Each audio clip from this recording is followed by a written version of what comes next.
Thank you for the coffee.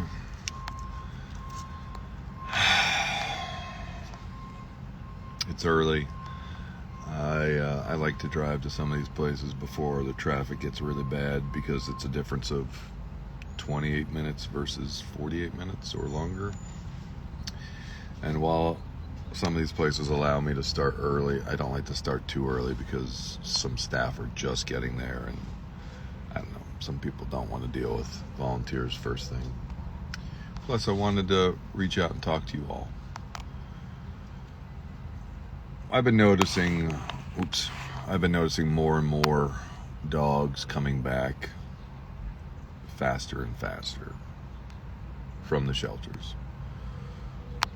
Certain shelters faster than others. And a lot of times it's because the home dog and the new dog don't get along. Matter of fact, today I'm going to work with a dog who I met a couple weeks ago, who I thought was a slam dunk, who literally got adopted, I think, the next day. Rosie Posey. And from the story I heard, Rosie Posey was adopted with 2 other dogs at the same time in the same day, and I don't know why that happened. As a volunteer, I would have discouraged that highly. The story I heard is they all went into the same car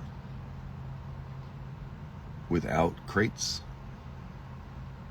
and then apparently 2 of them were smalls, and Rosie Posey is a large dog, and I guess there was an altercation between Rosie Posey and one of the small dogs, and Rosie Posey, being the larger dog, inflicted damage on the small dog.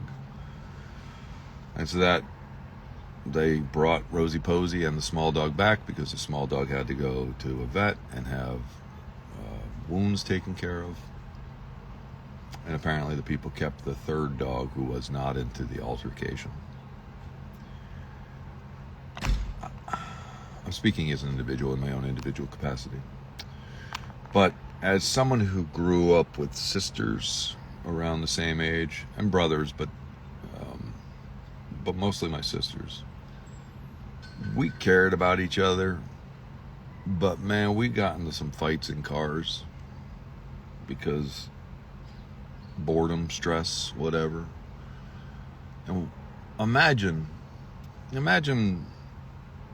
picking up 2 prisoners who've been sitting in a prison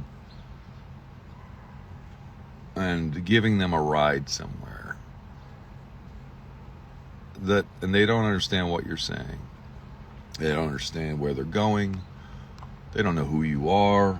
They don't know what they just went through. They may not have had a walk in 3 weeks, 4 weeks, 5 weeks. I don't know.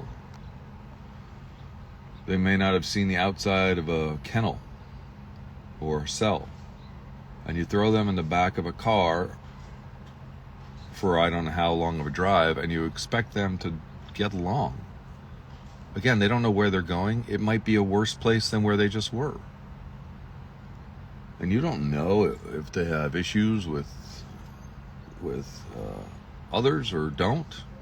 Or maybe they're selective, or maybe they have issues under certain circumstances.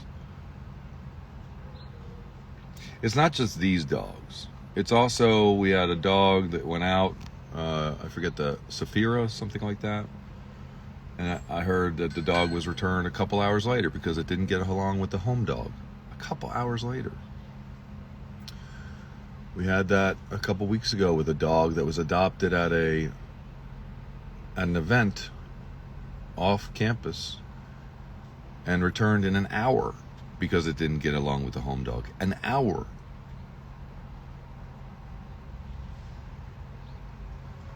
Does nobody think the 3x3x3 rule applies to them, or decompression is real?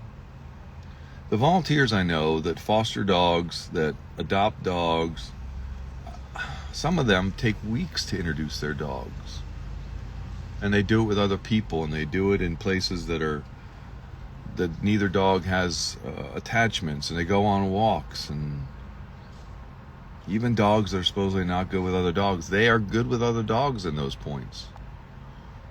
with that process. But yet, a dog who is a slam dunk goes out, has an issue, comes back, now has to sit and wait for weeks to get evaluated again, and they may never go out, may never be available again, or when they become available, they may have a very limited window of being rescued or adopted and now have a mark. I don't know how many people are still with me. Yes, it's early. Yes, I wake up early. My cat likes to wake me up, and I don't like traffic, so I use it to my advantage. Plus, some of the places I volunteer are very hot during the day in the summer, so getting in and out early is better. And I also like getting dogs on walks earlier because they sometimes show better to the public who arrive a little bit later, as I find a lot of the dogs I take out in the morning get adopted later on that afternoon. And I'm not just talking about slam dunks, easy fluffies with bright eyes. I mean, sometimes dogs that have been there a while. So that's my conundrum today. Some of the staff who get hired are doing a great job and have great hearts, but they don't always get the training. Sometimes volunteers have the best of intentions, but are not great communicators. Same thing with staff, with public. Maybe they're great with dogs, or maybe they're quiet, or maybe they're young, or maybe they don't want to step on toes. But more often than not, most adopters, when they're meeting a dog, aren't listening really to the volunteer. And I've canceled a few adoptions in my time, just saying, you're not really listening to me. I can tell you're not listening to me. So I need someone else to show you this dog. Or I need someone else to take over this adoption, because I need you to listen in order for me to sleep well at night. It's not an ego thing. But a lot of times the person looking at a dog is just thinking, how will this dog look in my home? Will my girlfriend or boyfriend like this dog? Will it get along with my kids? Will it look good on my Instagram? Will it shed? And they're not hearing all the subtleties of meeting a dog, having dogs meet, which is not a thing for everybody to do. Not everyone's born knowing how to do this stuff.